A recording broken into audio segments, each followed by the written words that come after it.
J'aimais déjà pas le président, c'est pas une question d'amour, c'est une question que la façon dont il est arrivé au pouvoir, bon déjà, je me suis dit qu'est-ce que c'est que ce truc-là, qui le met au pouvoir, à peine 40 ans, bon quelquefois on peut être très très doué en dessous de 40 ans, c'est pas le sujet, aucune responsabilité jamais.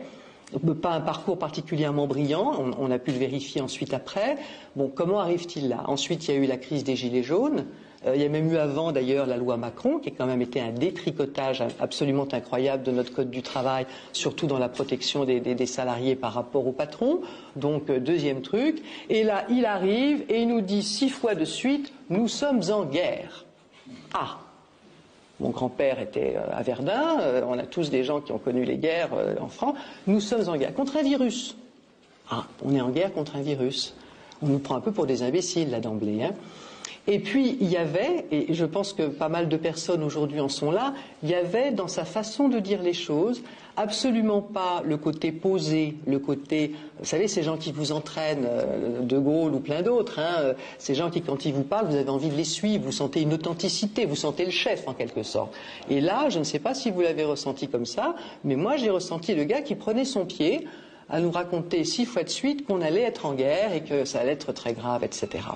Bon, là, je me suis dit, ce type-là me semble pervers. Il faut reconnaître que moi, j'ai des antennes, hein, parce que dans notre métier, on en croise énormément. Donc, mes antennes ont un peu frémi. Et puis ensuite, ça a été la suite donc, de ce qu'on peut remettre sous le drapeau de la perversion. Il y a bien sûr eu les mensonges. Je vous fais une liste rapide, hein, parce que je suppose que vous connaissez tous ça très bien, et je ne veux pas vous embêter avec ça. Mais il y a eu bien sûr les premiers mensonges. Hein, les masques, on n'en a pas besoin, mais dès qu'on en retrouve, ils deviennent obligatoires. Il y a eu bien sûr les mensonges extrêmement importants sur les effets du vaccin. Ça allait venir un tout petit peu après. Et puis tout de suite, il y a eu beaucoup d'infantilisation. Je me souviens d'avoir été extrêmement choqué par les publicités. Vous vous souvenez, hein, cette dame de 70, peu importe à peu près, qui fêtait son anniversaire, les petits-enfants autour d'elle, etc. Et puis l'image suivante, elle est intubée à l'hôpital. Ça, on a encore eu des traces en cabinet sur les enfants, on en a encore des traces aujourd'hui, 5 ans après. Il y a quelqu'un, si vous la connaissez, si vous vous en souvenez, qui a tout de suite mis le doigt là-dessus en disant on va avoir des catastrophes. C'est Marie-Estelle Dupont, hein, je pense que vous la connaissez, ma collègue Marie-Estelle Dupont, qui était sur les plateaux télé et qui a tout de suite dit mais enlevez-nous ces trucs-là, c'est pas possible de culpabiliser les gens comme ça. Donc culpabilisation, y compris des enfants, infantilisation des adultes. Hein, avec les gestes barrières, prenez votre café assis, mais surtout pas debout, parce que les virus, vous savez, ça vole en escadrille, Bon, toutes les bêtises qu'on a entendues, hein, mais qui visaient, en fait, on a l'impression là aussi que c'était maladroit, que c'était... En fait, si vous reprenez toutes ces choses-là, c'était absolument pas maladroit. Chaque mesure qui ont été prises, chaque détail qui ont été donnés, sont extrêmement pensés. On a découvert après qu'il y avait des cabinets qui avaient donné des conseils, McKinsey ou d'autres, et c'est pesé, mais honnêtement, au gramme près, ces choses-là. C'était extrêmement subtil. Je vais vous prendre juste un exemple. Les confinements. Alors déjà, vous savez certainement tous dans cette salle que les confinements n'ont jamais été prévus dans les plans pandémiques que tous les pays du monde, et particulièrement en Occident, avaient mis en avant. Il y avait des plans, bien sûr, qu'est-ce qu'on fait si on a une épidémie et tout ça, comment on s'y prend. La chose qui était la moins recommandée, qui était même la plus interdite, c'était les confinements. Pourquoi ? On s'en doute et on en a vu le résultat, parce que le confinement, c'est l'arrêt de l'économie et c'est donc la ruine de plein de gens. À commencer par les petites gens, par les petits commerces, par les indépendants. Au hasard, les indépendants, c'est-à-dire, c'est pas du tout un hasard, les gens qui gagnent leur vie tout seuls, sans avoir besoin de l'État, sans avoir même de patron, de grands patrons dans une grande entreprise. Des gens qui sont totalement autonomes, donc pas très manipulables. Hein, c'est eux qui ont été les visés. Donc les confinements, c'est la dernière chose que l'on conseillait, et bien sûr ce que l'on conseillait partout, et ça, quelqu'un comme le professeur Perron en a parlé abondamment, dans ces cas-là, qu'est-ce qu'on fait ? On isole les personnes malades, dès qu'on repère une personne malade, on la confine, elle toute seule, on la soigne, on prend soin d'elle, et surtout, on laisse le plus possible l'économie fonctionner normalement. Là, on a fait tout le contraire. On a fait le contraire, pourquoi ? Donc, motif officiel, main gauche, motif officiel, pour soi-disant que les gens ne se contaminent pas plus, donc pour la santé des Français. des objectifs réels. Moi, j'en ai noté 4, mais je pense qu'on peut certainement en trouver d'autres. On pourra échanger là-dessus si vous voulez tout à l'heure. Je pense que le premier objectif, et qui a été parfaitement atteint, a été de démoraliser les Français, et particulièrement les plus fragiles, comme d'habitude. Donc, énormément d'enfants. Vous vous souvenez du cirque dans les écoles. Un coup je vais à l'école, un coup je n'y vais pas. Quelquefois il y avait des petits carrés, enfin innommables. Il y a même des pays dans lesquels ils ont mis des bulles pour que les enfants jouent dans les bulles, mais surtout en ne risquant pas de se tenir la main ou d'être en contact les uns avec les autres. On est rentré dans la paranoïa du siècle en fait. On a eu affaire là à une psychose collective entretenue par nos gouvernements. Bon, et dans lesquels un certain nombre de gens sont rentrés, bien sûr. Là, c'est ce qu'on appelle l'instrumentalisation de la peur. Quand on vous dit qu'il faut mettre vos enfants dans une bulle, vous vous dites ça doit être extrêmement grave.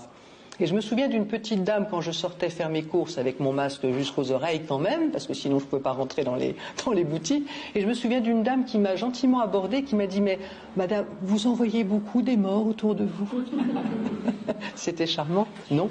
On ne voyait pas beaucoup de morts et on a su après que des morts, il n'y en a pas eu plus que pour une épidémie de grippe et que le surplus qu'on a eu par rapport à une épidémie de grippe, ce sont les gens qu'on n'a pas soignés.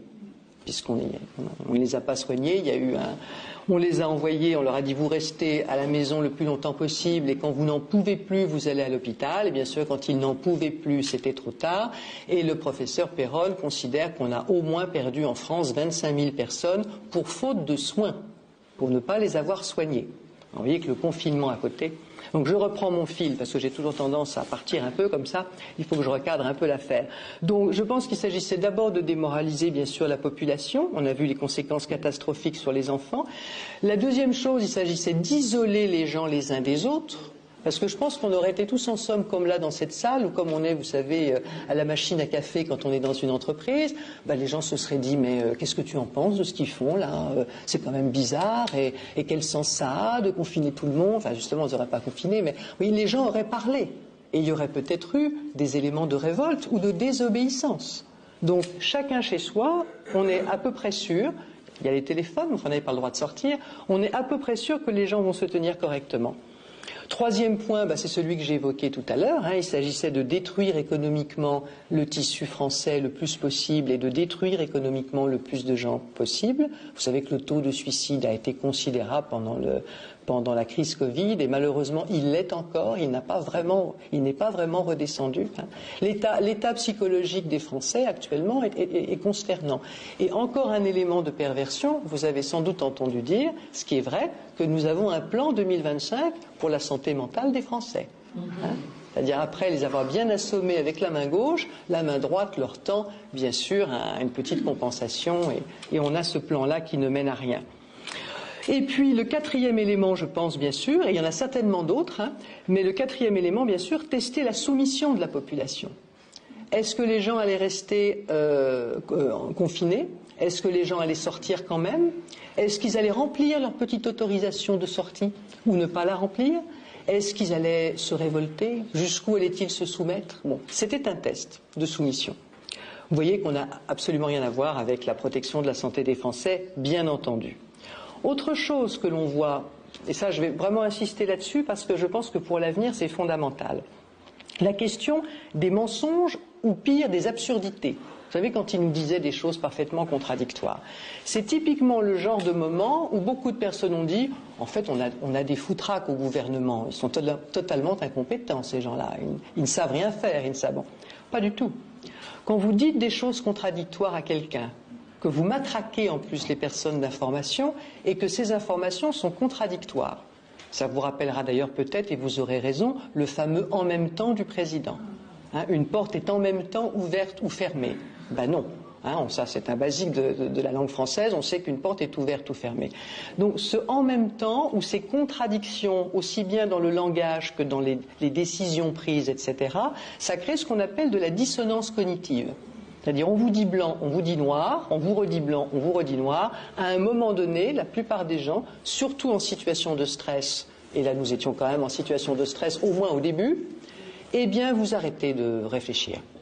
Ça, vous disjonctez. Alors il y a des gens, je suis sûr, dans cette salle qui n'ont pas disjoncté, c'est pour ça que vous êtes là aujourd'hui et que ça n'a pas marché pour vous. C'est très intéressant de se demander pourquoi ça ne marche pas toujours. Mais pour beaucoup de personnes, dans ce cas-là, on cesse de réfléchir, on dit bon, j'y comprends rien à leurs affaires, et on suit un petit peu les derniers ordres qui sont donnés. Voyez? Donc c'est fait pour. C'est pas de l'incompétence. C'est pas parce qu'ils savaient pas quoi faire. Ça a été pensé, ça a été mesuré, et c'était pour ce qu'on appelle, il y a un psychiatre américain qui a écrit un très beau bouquin qui s'appelle L'effort pour rendre l'autre fou.